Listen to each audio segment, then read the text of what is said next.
Have you ever like burped, and when you burp, it tastes like rotten eggs?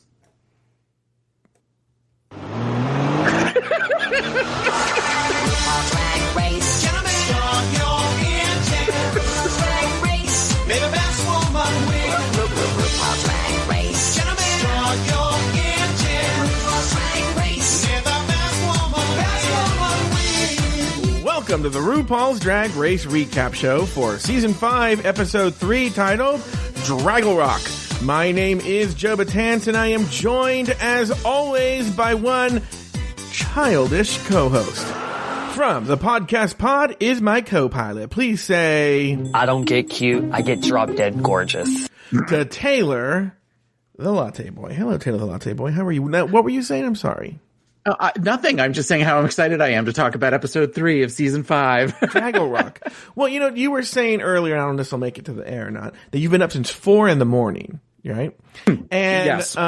You know, it's one of these things where this is a great episode to be sleep deprived on because there's not really much to the episode.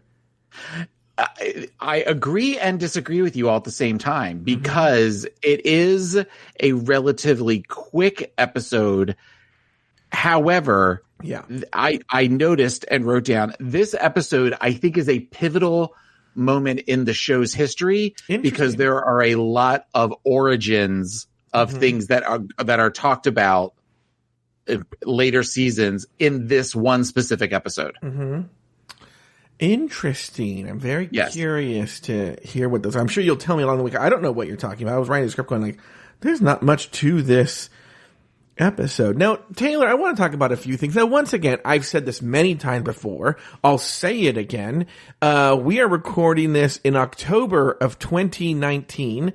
And, but most of you are not hearing this until the summer of 2020. And so over the weekend, you went to Disney World with your co-host and lifelong friend and partner. Just kidding.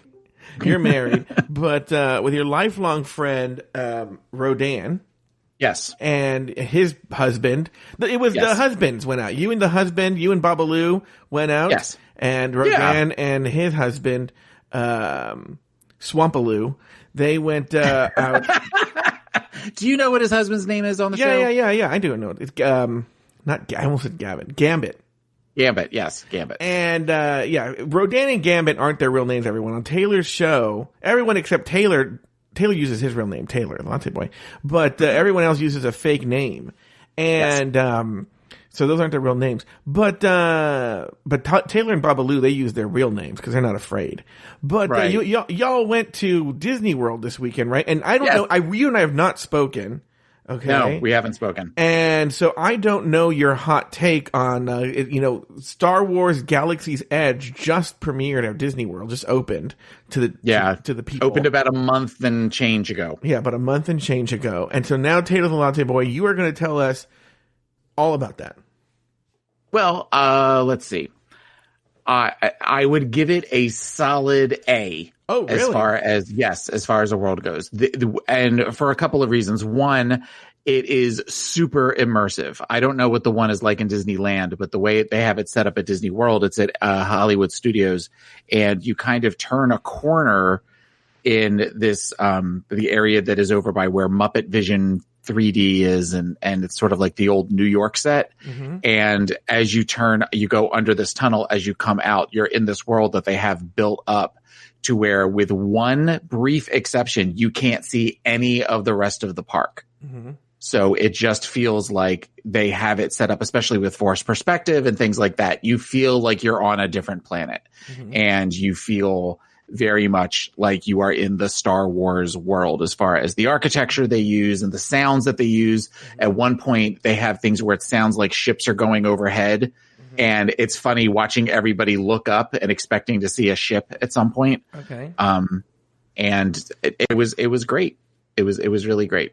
With one thing that I did not like, but otherwise. What was the one thing you didn't like? There is a bar that we went into, and when you walk into the bar, well, first of all, the bar is packed.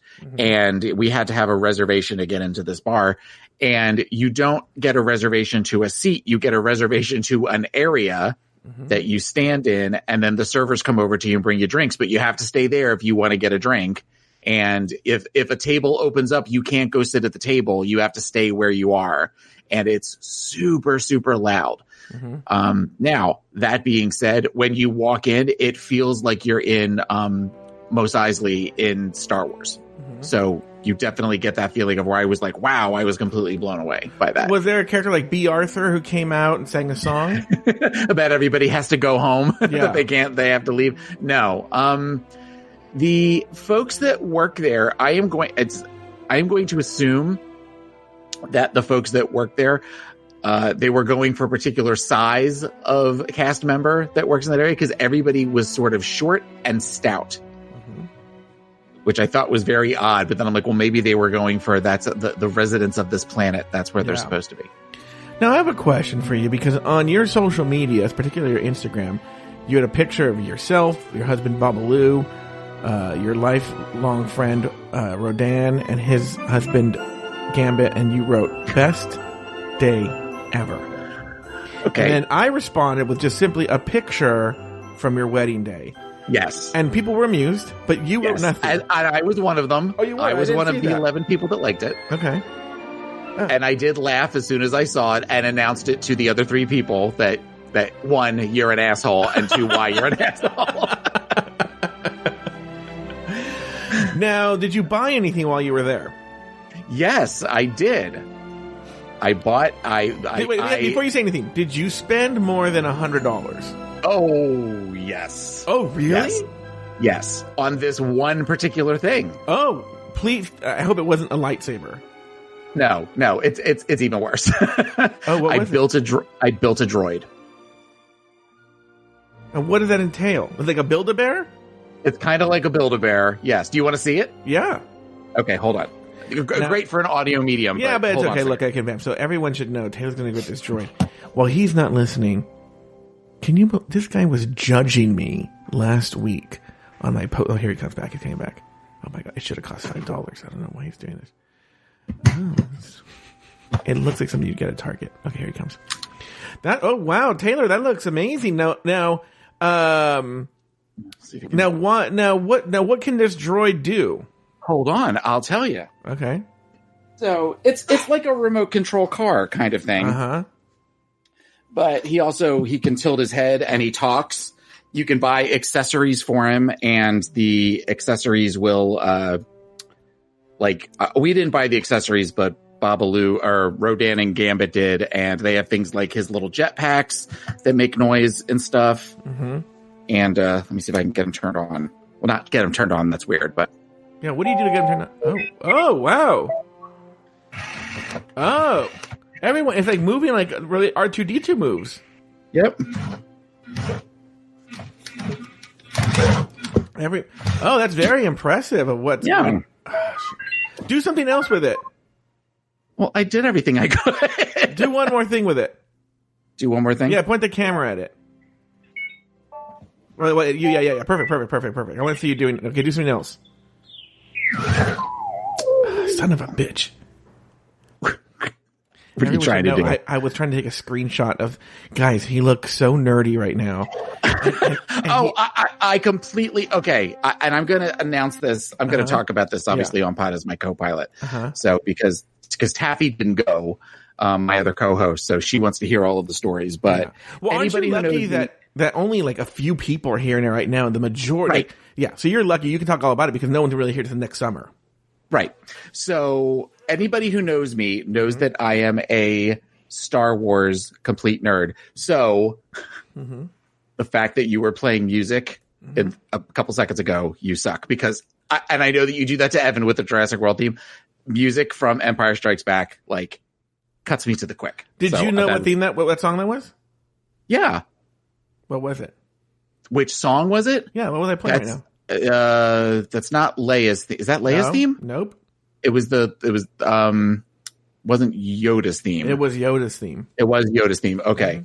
So because Yoda's theme gets really big and swells when he pulls the X-Wing out of the swamp and like gives it gives it back to Luke. So why don't you come out for John? I mean, John Williams is very old now. Okay. But okay, listen to me. Yeah. You need to listen to me. Sure. If I saw John Williams actually perform, I don't know. You would.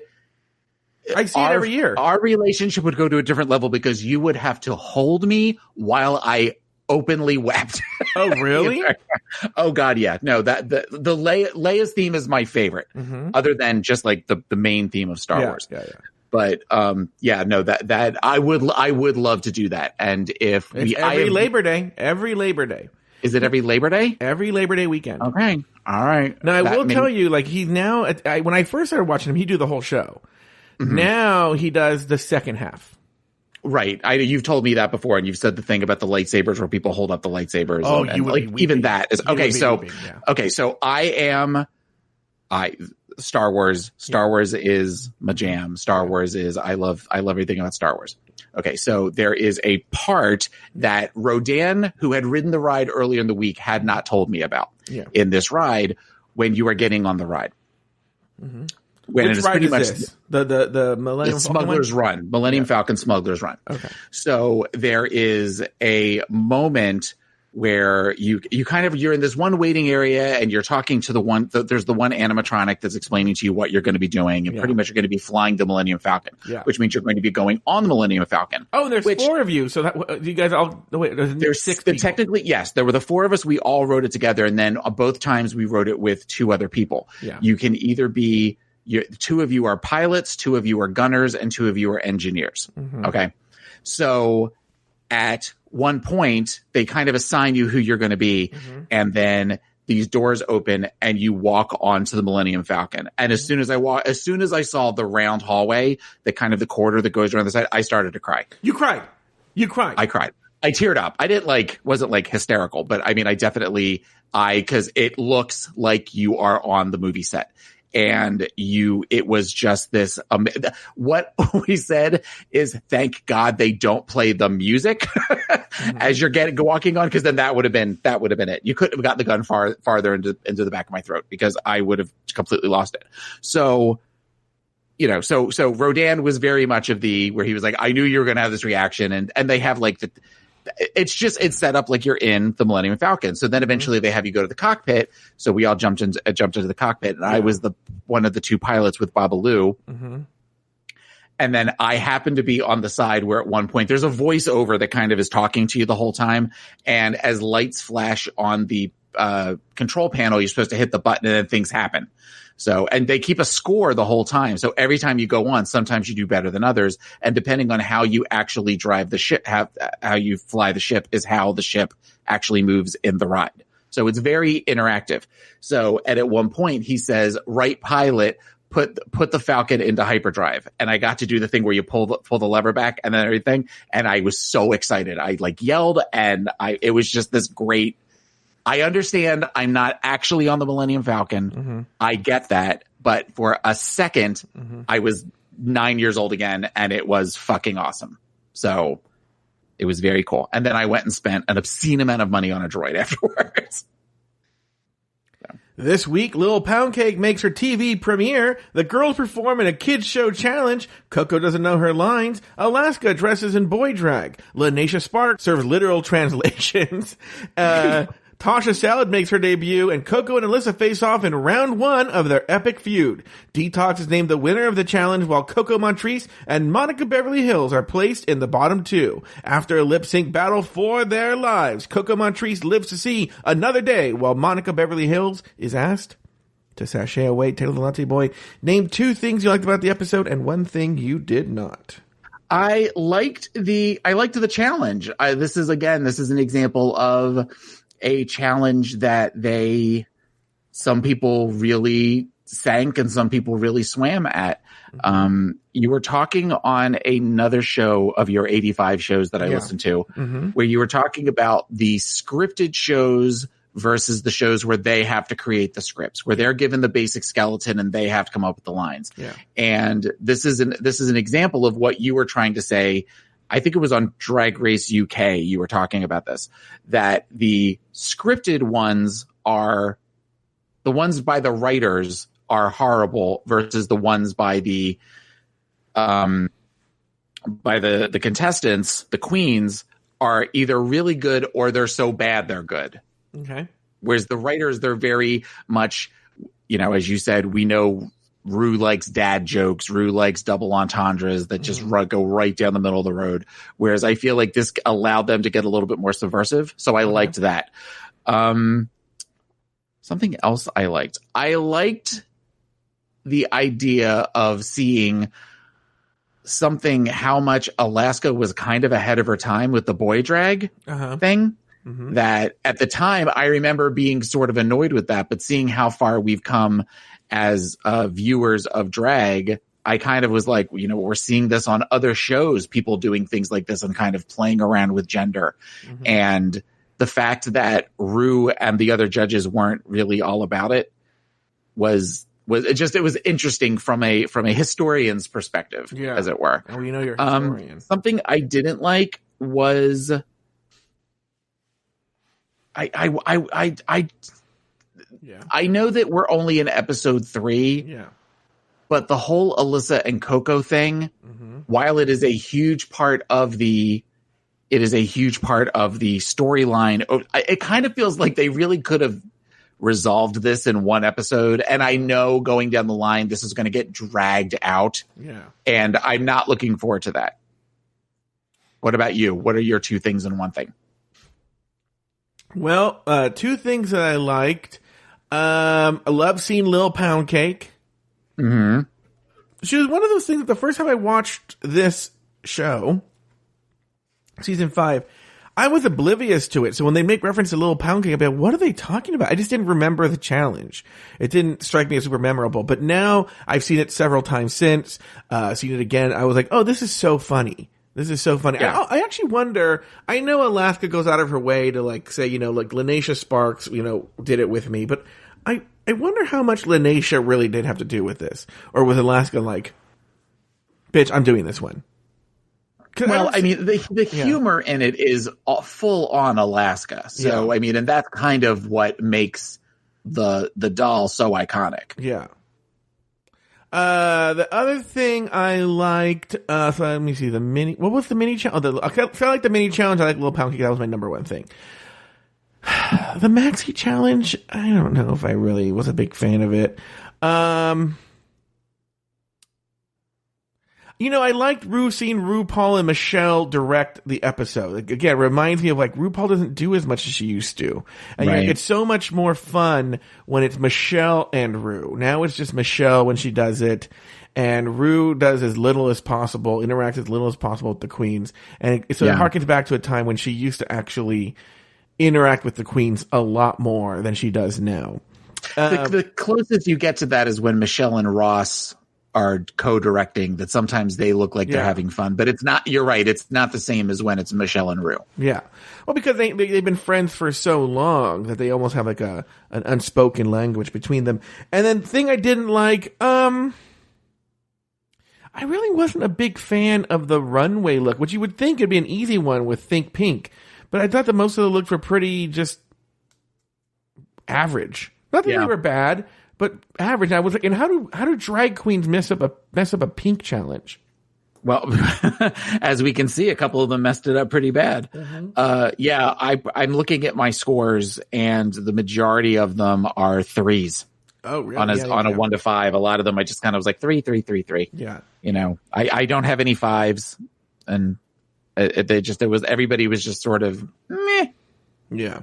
All right, moving on. After Serena's elimination, the girls don't seem too upset to see Serena go. Next, Monica talks about the relief she feels after revealing that she is a transgender woman. And finally, the girls start to ask questions about the beef between Alyssa and Coco, who are demure, but agree with each other that they do need to hash it out. Taylor, your thoughts on this cold open? Well, is it the cold open? Yeah, it kind of is, yeah. Yeah, it kind of is a cold open. Yeah. It felt very much just like a recap of the previous episode. It didn't seem like there was any momentum forward. It also feels like this is the first of about 7 times where somebody says to their cook or Alyssa, so what happened between the two? Where we talked about the proverbial producer under the table for mirror moments. Mm-hmm. And it felt very much of where they just figured if we ask everybody to ask one of them, we'll get a clean cut, but they never really got the complete full story, so they just kept showing them asking over and over again, and it was sort of annoying. Did it bother you at all to see them like kind of shit talking Serena? You don't really, even if they don't like them, they usually were big. I did notice that it did feel very. I'm glad she's gone. And I think that speaks again to the rawness of we're starting to see, well, we definitely don't see them necessarily say shitty things about people after they leave for the most part. Even some people that would be classified as a villain on the set, we don't really see that anymore. I think if probably cured them all of that is Fifi. Fifi doing that, and then suddenly the mirror moment where they all appeared behind the mirror. They're probably all scared to death. That's going to be the twist. Yeah. I think at this point, Serena had made her bed and had to lie in it, and there was not really an opportunity for any sort of reconciliation. I mean, I kind of remember even when she left, there wasn't a big clapping or cheering for her or anything like that. When she left, it was sort of everybody kind of like, bitch, bye. Yeah. I had something to say, but I forgot. Now, Monica's relief, nothing there. Like, I mean, it's just like we've dealt with it. It is funny how the show has come so far. It's only season 5. You think about it, it's not that long ago. This is not I Love Lucy. This is only 7 seasons ago now we're going on. Right. And to see like, oh my God, like, the fact that Monica's a trans, that was a big deal in that season. And now it's be like, ugh, okay, get in line. Yeah. Well, and also, again, it speaks to just like there was a moment in Untucked, it was obviously a much briefer version, but I feel like I remember a couple of the people saying things to them, you are in a safe place. You have every right to be here and we support you. And Roxy says, she goes, we love you. We love you, no matter what. This is just something else. This is just another aspect of you. And I think that the girls, working in clubs and having other friends that do drag and things like that, this isn't their first experience with that, where I feel like Rue, for the most part, is sort of removed from that world now. Mm-hmm. So she doesn't, or at least wasn't that time. So she didn't really have the ability to evolve as much as the other queens in the room did. Yeah, no, I totally agree. So they were already ready for it. Yeah, I think the contestants themselves were ready for it, but the show necessarily wasn't. All right, the next day, RuPaul entered the workroom to announce this week's mini challenge. Do you know what time it is? No. It's time for the Junior Drag Superstar Pageant. But ladies, you won't be the contestants. You need to turn these boy toys into cutie patooties. Pick apart. For some reason, when Rue's in boy clothes and she does that, it really grates on my nerves. Yeah, it's kind of creepy. I don't know why, yeah. You got 15 minutes. The team with the most sickening painted baby will win. Alaska and Lanesha Sparks won the challenge with their iconic Lil Pound Cake. Let's take a listen to her introduction to the fandom. I'd like everyone to meet Lil Pound Cake. Her catchphrase is, "You're not my real dad and you never will be." Lil Pound Cake enjoys riding dirty and being a straight up motherfucking dick pig.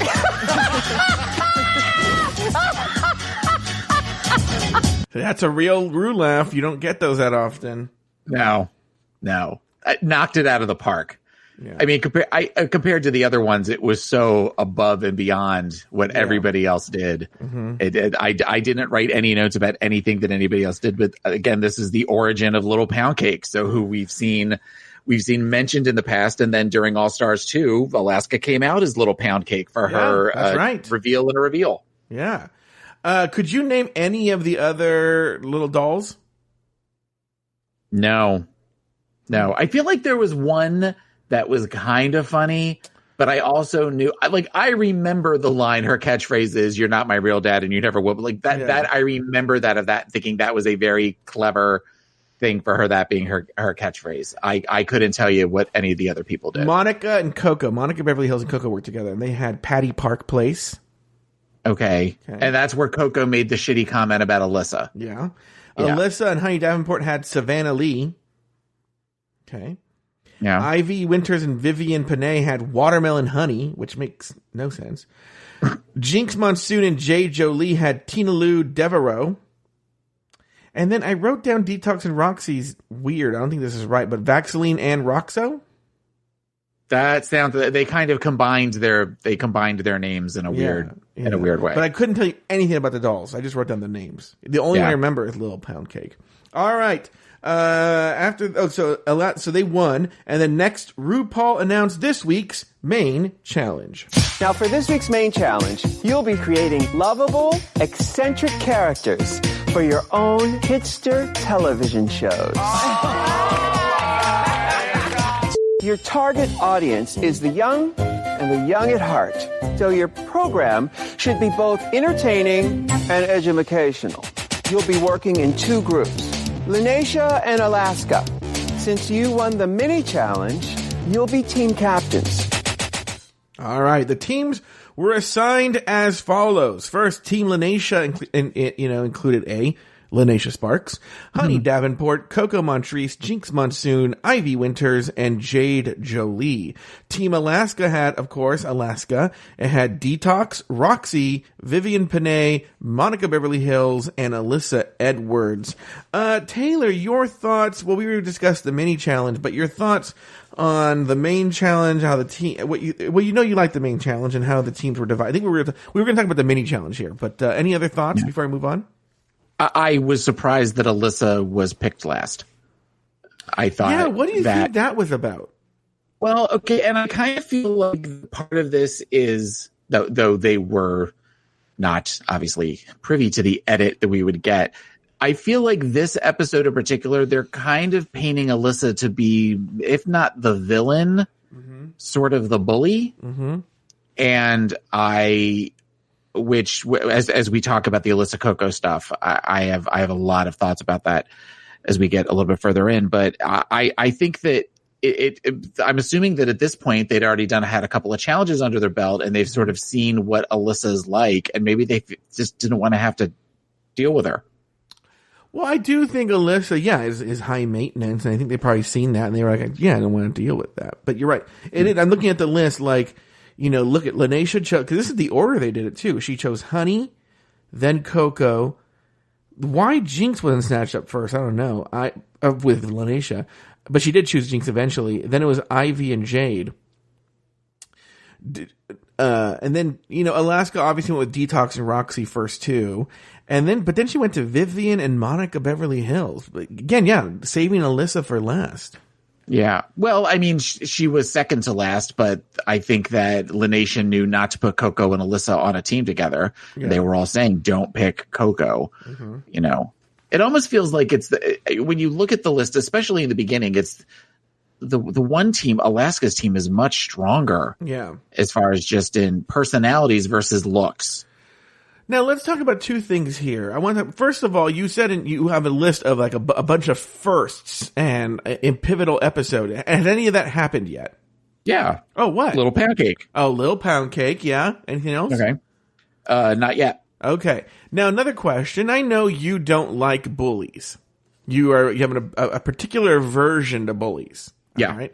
And what's funny is I don't remember clocking this in the early days of when I first watched season 5, but now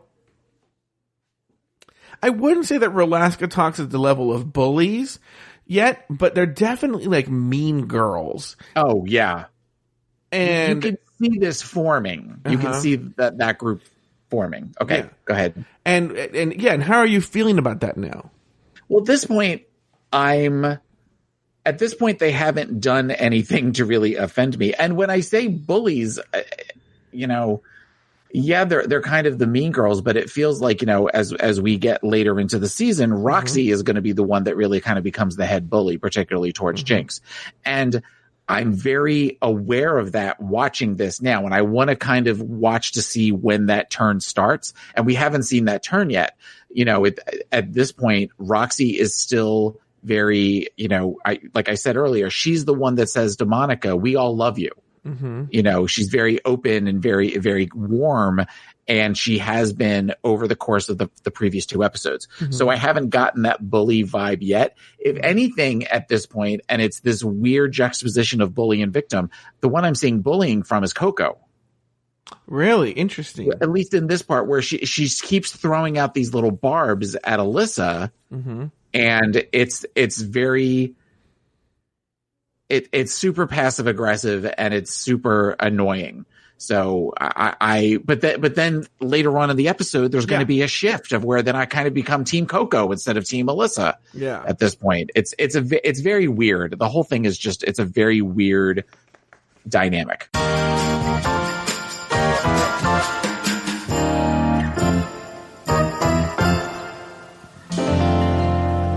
We'll be back right after this.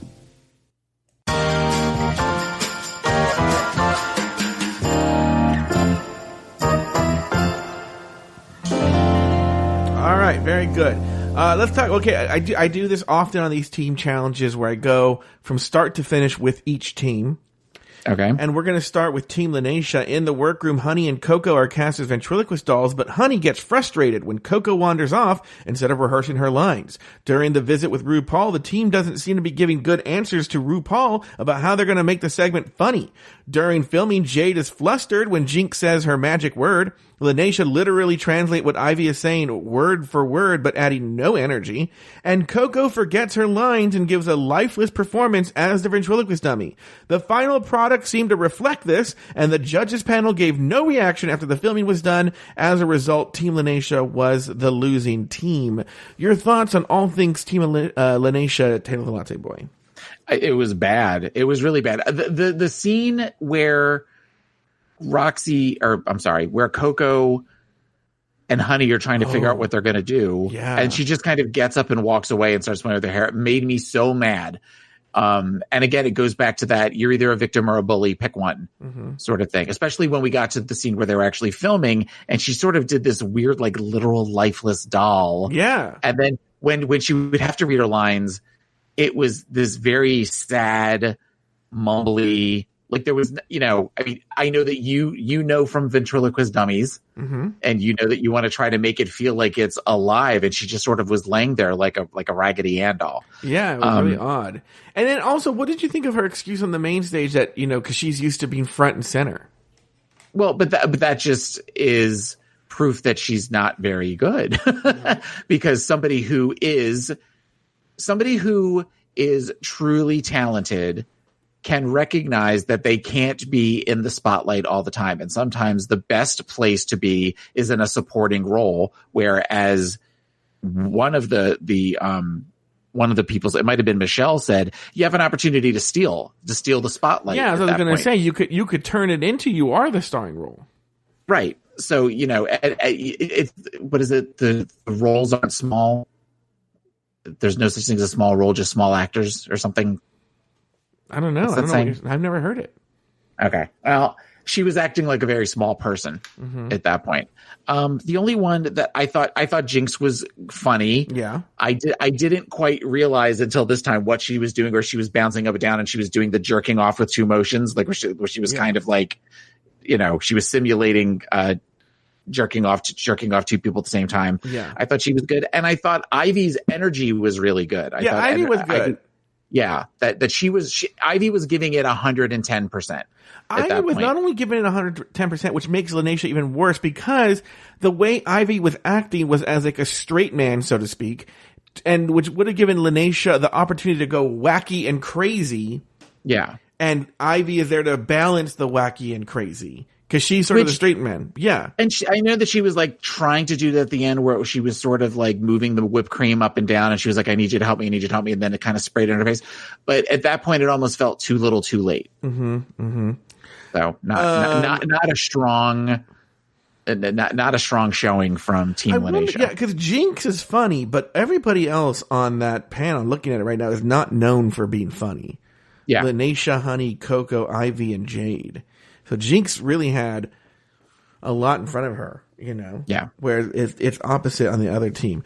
All right, let's talk about Team Alaska. In the workroom, Alyssa gets assigned the role as the cross-dressing farmer, and Alyssa isn't having it. Detox confesses that Alyssa is frustrating her with her inability to be a team player. During the table visits with RuPaul, the team shares that Monica will be giving the lesson of the day, but no one is able to tell RuPaul precisely how they're going to teach that lesson of the day. During filming, RuPaul and Michelle seem nonplussed by the idea that Alaska is dressed in boy drag, and Monica's inability to deliver her lines leaves Ru and Michelle unimpressed. The final product revealed some clear winners and losers. Detox and Roxy impressed the judges with their characters, while Vivian and Monica were disappointing. Alaska amused the judges, but they were bothered by her choice to don boy drag. In the end, everyone was pleased with the final product, and Team Alaska was clearly the winner. Taylor the Latte Boy, your thoughts on Team Alaska? Do you feel like what she was doing was boy drag? I'm just going by the storyline of the episode. I agree with you in that it's actually bordering on cringy how mean and unaccepting RuPaul and Michelle were. How not blindsided, but ignorant. It just kind of showed an ignorance on their part, and the fact that they kept talking about it over and over and over again. It feels like it really kind of stuck, possibly in Ru's craw that she was doing that. But when you look at it, I mean, that's to say that drag can't be overalls. Lord knows they've done. They did a thing this last season of where they all had to do some country jamboree where they were all on hay bales and that sort of thing, and they were all wearing denim and tank tops and stuff. The only difference is that they had big crazy hair and big boobs. But ultimately, you can do drag that's overalls and a tank top. She had her hair slicked back in a certain way, but she was full makeup. Look, here's the deal. They make a comparison to Pee Wee Herman. Right? Yeah. Like she's just doing Pee Wee Herman, but Pee Wee Herman's essentially doing drag. Yeah. Pee Wee Herman is a character in drag, essentially. It's a very androgynous character. There is makeup. There is a sort of femininity to that character. I mean, like, and two, it's so funny because then the very next season, in one of my favorite episodes of all time, to be honest with you, Drag Me to Hell, is that what it's called? Drag Her to Hell or whatever. But remember they wanted April Carrion to be in boy drag? Yeah. And then they're like, and then they criticize her for not being enough not being enough boy drag. To be too feminine in the boy drag. Well, and even within this, they're talking about, well, we want you to be this feminine character. You're in boy drag, but then they keep referring to Alyssa as the cross-dressing uncle. Yes. Who has a beard and stuff. But then that's played up for humor because, you use a phrase like cross-dresser. Yeah. It's fascinating that you figure this is 2013 when we're recording this in 2019. Yeah. How far we've come with opening up those doors. Right now in the chat room, Haley is talking about enforcing this made up gender binary. Binary was a word like, as controversial as saying transgendered on the show was at this time. The idea of using the phrase binary is so far out of the galaxy for anything that we would see up until when? When do you really see somebody like with Sasha? For non-binary stuff? Yeah, maybe like Sasha's season, yeah. I was going to say even with, but I realized that was a season after with, because Aquaria's kind of non-binary. Yeah, she plays around with it. I know that Evie plays around with it a little bit. But when you think about the fact that Sasha really kind of did the majority of her season bald, in season 5, I guess Angina kind of did that a little bit. But it feels as though we've seen progression. There's a level of progression that's happening in the world, and it feels very much like Ru is getting left behind. As we're seeing on some of these other drag competition shows, it's fun to watch that. At this point, and again, this could be completely wrong, but at this point, there's a really good chance that there's going to be a drag king as a winner for Dragula. And there's something super exciting about that. Well, everyone should know we're just a couple of weeks away from the finale of Dragula season 3. And at this point, Land Insider is in the final 3. Right. And and Landon Sider is a drag king. But I was going to make the same point that, I wonder if season 3 of Dragula would have played well to the general drag audience 4 years ago. I don't know. But because this season's been very exciting to see it's Dragula this season has been very good in that we've seen a different kind of drag, people who really couldn't be on RuPaul's Drag Race. A lot of these we know Landon Sider couldn't be on there, but I think only one of the top 3 could have been on RuPaul's Drag Race. Yeah. I think only one of the top 4 could have been on RuPaul's Drag Race, if I'm being honest with you.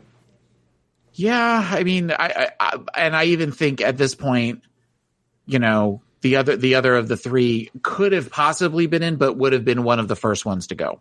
Yeah, I think Priscilla at this point would have been one of the first ones to go. Mm-hmm. But it's so getting back to the show we're actually talking about. But don't you think that Dragula makes RuPaul's Drag Race seem a little antiquated now? Yes, and I get that feeling watching. As again, we're recording this in the fall. Watching Drag Race UK, it feels very.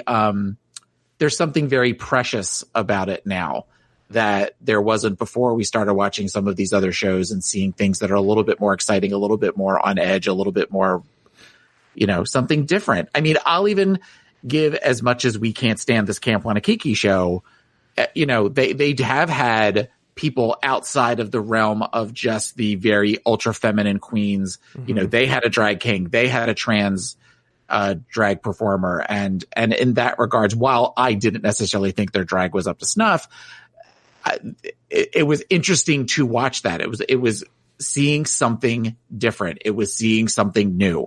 And that was exciting to this. Here's the funny thing is, so right now Camp Wanakiki season 2 just ended and Tora Hyman won.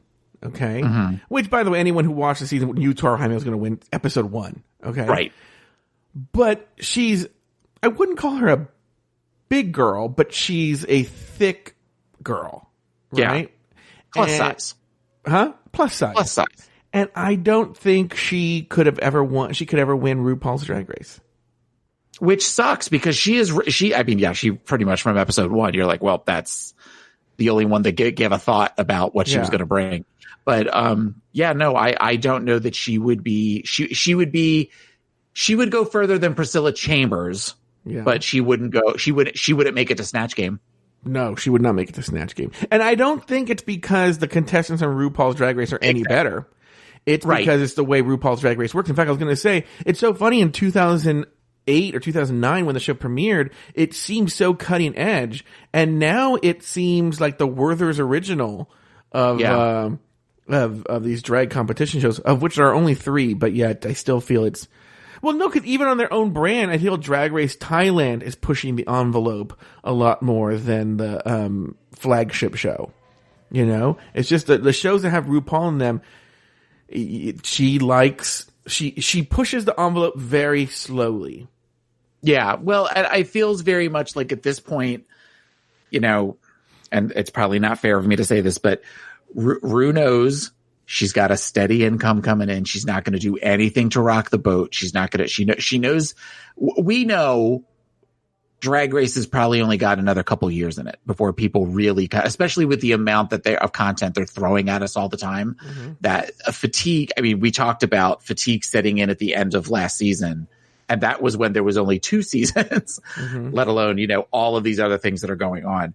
I think at this point she's just happy kind of having her show where she gets to sit next to Michelle and she gets to pick somebody that she really likes and focus on just doing, if it ain't broke, don't fix it. Well, but what she's not recognizing is there are members of this community that love this show that are saying to her, some of the nuts and bolts are starting to fall off. You need to do something to kind of fix this up because it's starting to look like the rusted old heap in the back of the scrapyard. Yeah, no, you're right.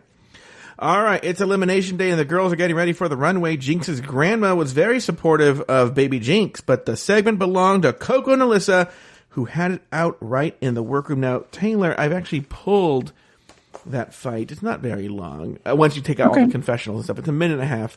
Let's use your mental health professional arm here, and let's go through this. Here we go.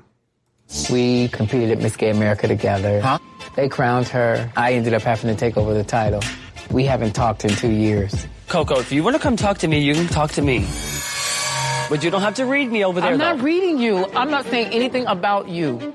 Now, do you think Coco was what do you like? If someone asked Coco, now Coco's finally answering what people should know.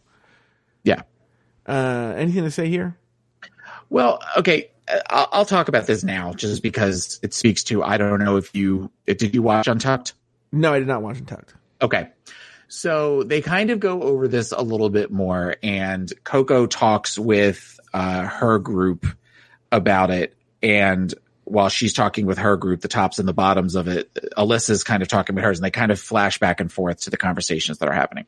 Mm-hmm. And it feels like Coco was put in one of those spots that it was a no-win situation. Mm-hmm.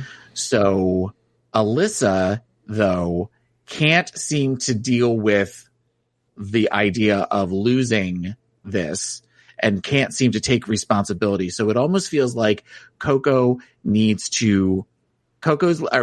living in this world of delusion, mm-hmm.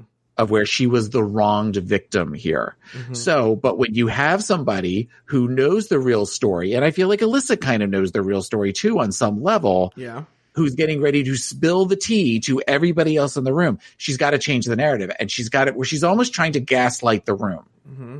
You know, it's very similar to what we're seeing in our current administration, mm-hmm. of where if we just say things loud enough and if we just say things over and over again, it starts to become the reality for everybody. Mm-hmm. So I feel like at that point, because it's not like where she's doing the whole, so Alyssa couldn't do what she wanted to do and all this kind of thing. She was just saying, this is what happened. This is what I had to do. And you see Alyssa immediately go, if you're going to talk shit about me, come say it to my face. Well, she's not talking shit. She's being factual. Mm-hmm. She's showing, if anything, low emotion at this point. Like she's almost trying to not rock the boat. She's just trying to answer the question. We see this more also later on in Untucked, where they're both talking about it, and then they come together and they have yet another conversation about it, mm-hmm. of where like Detox brings it up. Mm-hmm. But at one point, Coco says in that conversation with Detox, she's talking about so she couldn't do her duties as Miss Gay America. So I was first runner up. So they had me come in, to which Detox says, well, what did she expect you to do? Just kind of give it up because you were friends? To which it sounds like Alyssa's saying, yes, that's what I expected you to do. I expected the entire thing to go away. And the fact that they removed Alyssa talks about they removed her face off of the website and they had Coco appear in the gown that Alyssa wore for the photos and all these different things. It sounds like Alyssa's hurt, but she's focusing her energy on Coco where it needs to be focused maybe on herself and her decisions that she did, but she can't seem to do that. So instead, she's very passive aggressive in saying things like when she's talking in Untucked, she's talking about, she's again changing the narrative where she's saying, you know, I was third runner up all these different years and Coco never even placed. And Coco went, no, I did place, which is something that can be looked up, that can mm-hmm. be documented. And Alyssa just rolls her eyes and goes, well, anyway, you know, and says all these different things. Another thing that I noticed that Alyssa does is when Alyssa's talking about any of the other queens in the room, she says she. When talking about them, unless she's talking about Coco. And then she says he. Interesting. And there's something super cunty, passive aggressive about that. Mm-hmm. That is part of the reason that I've never been a huge Alyssa Edwards fan. Well, if you watched the Netflix documentary series Dancing Queen, you can see this. This is very, very well known, and this is why Alyssa lost her crown. She wasn't showing up to gigs, and when she did, she was super late. But Alyssa's one of these people, she never takes responsibility for it. So it's easier for her to just not address the fact that she lost the title because she couldn't show up to required gigs she was supposed to go. She would just not go, you know? Yeah. And Taylor, do you know what it's like to be the person who, when a drag queen doesn't show up to a scheduled gig and then you take over because the other drag queen couldn't show up to that gig? Do you, that's where Coco was at. Do you know what that's like? Do I know what that's like? When a drag queen has a certain position and she... Yes, I do know what that's like. And you know what? That's absolutely right. And when I have talked to said drag queen refers to me as the reason she was fired. Yeah. Oh my God. I'm the Coco Montrese of Afterthought. Mm-hmm. Your eyes aren't as blue though. No, I don't wear my White Walker lenses regularly. Yeah. But oh my God, that is so funny. I never put that together. Do you think Coco Montrese sees her, like she thinks that she's fooling everything and we think that she has blue eyes like that? I don't know. I think she does think that she's giving off an illusion, but she's giving off an illusion that she can raise dragons from the dead. All right, here we go. Can I talk to you like 5 minutes? Just me and you. It was pure hell. How would you feel if you're standing on stage with a crown on your head, singing your song, and someone yells out, "You ain't the real Miss America anyway"? By the way, where she's doing these shows, who's knowing who the real Miss Gay America is? And I don't buy this story. Thank you. To smile and wave. This maybe happened one time somewhere. Inside, I am torn. I almost lost my relationship because of that. Why did she almost lose a relationship? Does she go into detail about this on Untucked? No. And that's the thing that I'm glad that you were able to say what the issue was, because I wrote that down. Like, does anybody know the story of why she lost her crown? Yeah. That's what it was. That whole thing turned my world upside down. Well, I was in the middle. Reputation I'd worked 10 years for. But then, Alyssa, you were the one that ruined that reputation. You didn't show up to things. Right. And that's part of it, is that it's all about the perception. It's not about taking responsibility. Right. We have all had situations in our lives in which we have fucked up. Every one of us has made an error in judgment at some point. And the ones that recognize their own error versus blaming tend to do better in life. You know, I have a guy right now that I am working with that is consistently getting himself into situations where it is this big dramatic blow up, and there is this big, like every time he comes in and he does this where he throws his hands up in the air and he's like, I just don't know what's wrong. And I literally have to say to him, well, there was this time with this person and this time with this person and this time. And I literally can list like 6 or 7 things. And I go, what is the one common factor in all of this? And he just looks at me like, he's like, I have no idea. I'm like, oh my God, you are the common factor. You are doing something that is creating this. Yeah. You know, Taffy, my co-host on Pod, is my co-pilot, has said since her daughters were little, and it used to make me mad when she said it, but now I understand. When the girls were throwing tantrums or something, she would say, I'm sorry your life's not going the way you would like it to. It's probably because of something you did. Mm-hmm. Which I thought, well, that's a little harsh to say to a 7-year-old until you get thinking about it. Then you're like, oh my God, she's right. Yeah. And it's true, you know, when things aren't going, you know, I mean, granted, there are times that you can't help bad things happening to you. But if you are not showing up for your duties and your responsibilities, there are consequences for that. And when those consequences, you can't suddenly stand there and go, well, I don't know. I'm just this little victim and they took away my crown. Fuck off. Be an adult. He didn't win Miss Gay America. I did. Okay. So he wasn't the one embarrassed in front of the whole community. I was. Yeah, because you weren't showing up to shit. I'm the very first to get dethroned. Nobody gets dethroned. I'm not a drug addict. I'm not an alcoholic. I'm a teacher. I'm a mentor. I'm a leader. Well, then lead by example and show up to events that you're contractually obligated to show to. Coco, I heard that you went around everywhere and badmouthed me, saying I couldn't fulfill my reign. You got on your face a whole... Wait, you badmouthed me by saying I couldn't complete my reign. That's the truth. That's a fact. That's a fact. Let me finish. But see, you're doing all that and you're not even being fair to me. I am being fair to you. I'm listening to you. Girl, you were saying I'm on the beach drinking a margarita. I'm the one with the crown. I don't have the I'm time. the one. Why did you write on your Facebook, Alyssa shouldn't have won in the first place? Okay, well, if that's true. Yeah. It's kind of cunty. Do you feel like that was a hit below the belt? I laid in bed next to my husband and like, God, he's like, what is wrong with you? And I couldn't take it. Couldn't take what?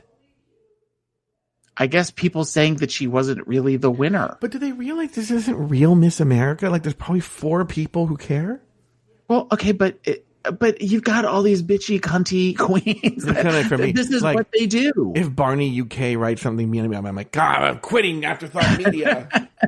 You know? I mean, okay, let me ask you a question. Yeah. Do you remember the name of the person who took the crown after Vanessa Williams had it removed from the Miss America pageant. Yes, I do. I remember her name. I'm curious if you do. Yes, I do. It's Sade. Sade did not win Miss America. Who was it? No. Suzette Charles. Why would I ever know that name? Because she was a Miss New Jersey and I was from New Jersey, so I remember. And I was a little gay boy in 1982 or whatever it was that happened. Yeah. So, but technically Suzette Charles didn't win the crown, but she had to serve after Vanessa Williams was dethroned. And, but she still kind of wandered around and did things, but it was sort of one of those that everybody sort of knew. Well, you kind of won by default. Mm-hmm. Oh, I can see what you're saying. Okay. All right. That's a good explanation. And the Academy Award goes to you, Alyssa. And that's the end of that fight there. All right. Any final thoughts on that fight? I'm sure that was edited down. Oh my God. It was so edited in a crazy way. Yeah. Right. It was. So, I mean, the whole thing of where suddenly it goes to, I was lying in bed next to my husband. Yeah. I'm sure there was a progression to that. I would hope there was a progression because if not, then Coco's just as crazy as Alyssa is. Well, I mean, she is though. Yeah.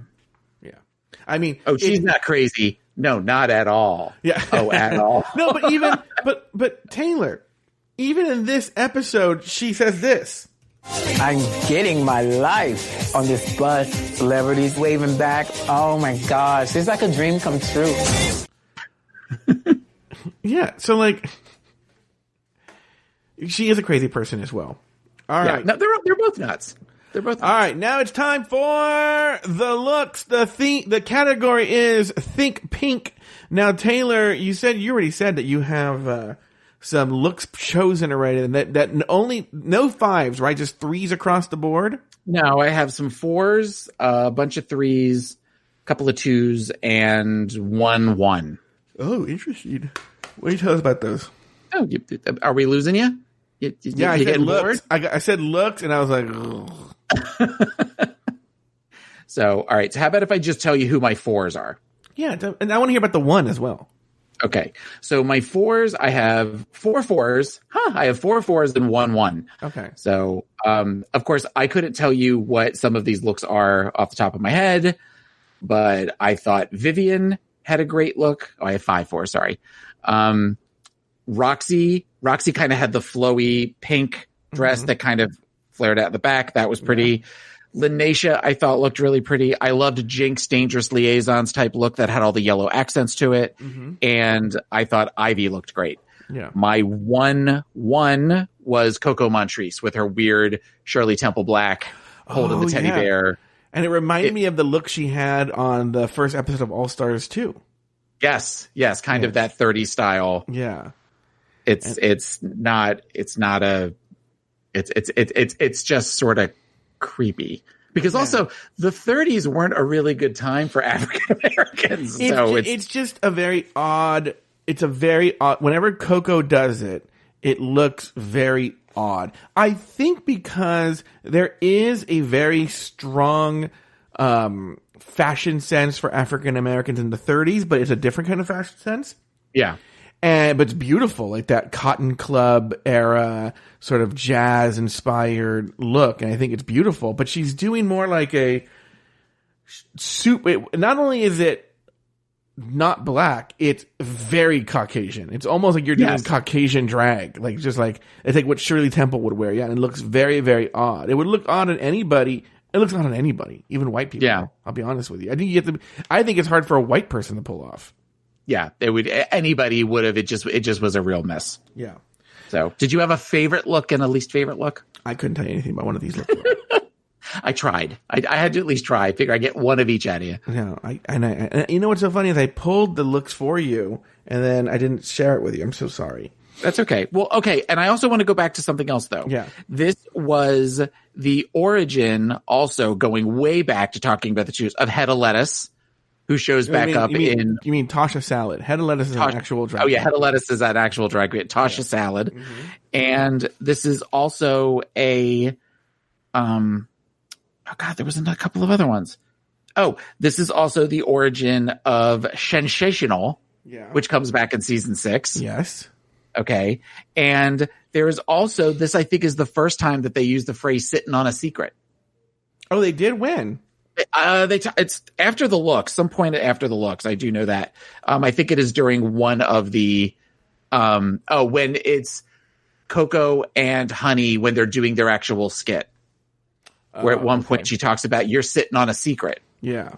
So those are some things that eventually show back up in later episodes that I feel like, oh, these are the origins of those things. Oh, look at Taylor the Latte Boy taking notes. All right, on the main stage, RuPaul named the safe girls, which included Lanesha Sparks. Before letting the girls go backstage, RuPaul let Lanesha know that had she not had immunity for this week, she would have been in the bottom. Later, Detox was named the winner of the challenge, while Monica and Coco were placed in the bottom 2. This pitted the 2 girls in a lip-sync battle for their lives. The song, When I Grow Up, by the Pussycat Dolls. In the end, Coco Montrese was told, Shantae, you stay, while Monica Beverly Hills was asked to sashay away. Taylor the Latte Boy, any final thoughts on the episode? I have a couple of final thoughts. Yeah, go ahead. So do you think that because each of the teams, do you think they were originally going to go in and judge each team as a group? But then both groups were so up and down that they decided to just do them individually? It's so funny that you say that. As I was writing the script today, I was thinking that same thing. Because I said it in the script, and clearly Team Alaska was the winner, but it was so all over the place that I think you're right. I think they said we can't judge, because they didn't name an actual winning team. No. And I think if you're right, I think because they were so up and down, they wanted to put Alaska in danger. And Monica was on Team Alaska as well. Right. Yeah. And there's no way they could have let that pass. That she literally could not she had on sunglasses too. Yeah. So it's not even like she would have had to have looked like she was looking down and reading. It was just not. And remember, they let him take multiple takes, and that was the best take. Yeah. Yeah.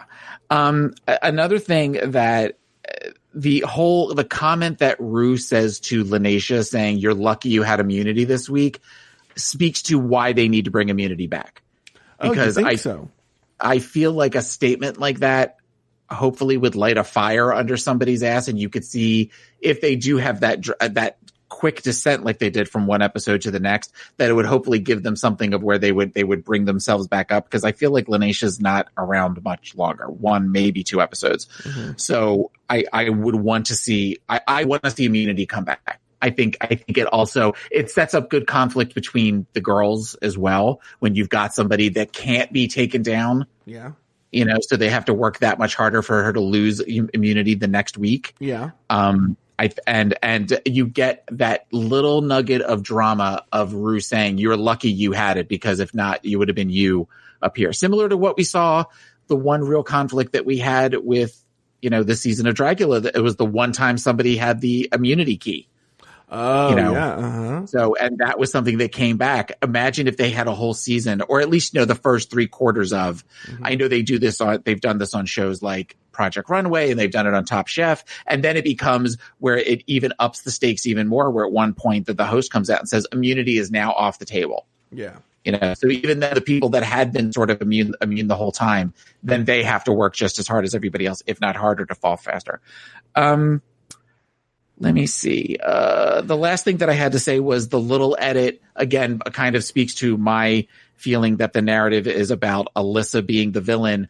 When Coco is in the bottom 2, they flash to this one shot of Alyssa smiling in the background. That was just a really, it was, if she wasn't smiling in that moment, it was very cunty of the producers to put that in, because it really kind of reads her as this delusional villain. Well, it looks like a rough edit. It doesn't look like a smooth cut there. It looks like we're going to insert Melissa smiling. We are watching what the producers want us to see. Yeah, you're right. And they are definitely setting that up. Where if they're trying to keep it even as to either be, because even during the show, they kept doing the thing of where it would flash Team Coco or Team Alyssa. Like they wanted you to tweet that while you were watching.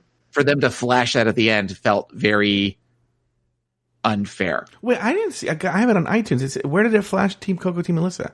When they're talking, whenever they are fighting, when there's the fight that you played at one point, the little flag comes up in the bottom and it says #Team Alyssa. Oh, I didn't notice. And then during Untucked, at one point when Coco's talking, it comes up and says hashtag Team Coco. It might come up more. I just noticed it those 2 times, which brings me to another question. Yeah, go ahead. Why every episode she talks when Rue gives the challenge, she then at the end of it looks at the camera and then says hashtag Drag Race. Like there's never there's never anything like hashtag like Team Coco, Team Alyssa, hashtag sensational. It's always just hashtag, like she's trying to remind you to talk about it on Twitter, but then say, be sure to go on Twitter and hashtag, but she just looks at the camera and goes, hashtag Drag Race. It's one of those things that I hate. Yeah, it really bothers you. Wow. You know what's so funny is when I was watching the lip sync, again, speaking of not aging well, I feel like that Pussycat Dolls song has not aged well. No. That being said, at 4 a.m. when I was up, I was sitting there singing it to myself, humming it to myself. Yeah. So it's not a very empowering song. All right, Taylor the Latte Boy, have you said everything you have to say about episode 3 of season 5 of RuPaul's Drag Race? I think it's a run-of-the-mill episode. I don't think it's a bad episode. I think it's a decent episode. I was amused. I was entertained. I enjoyed it.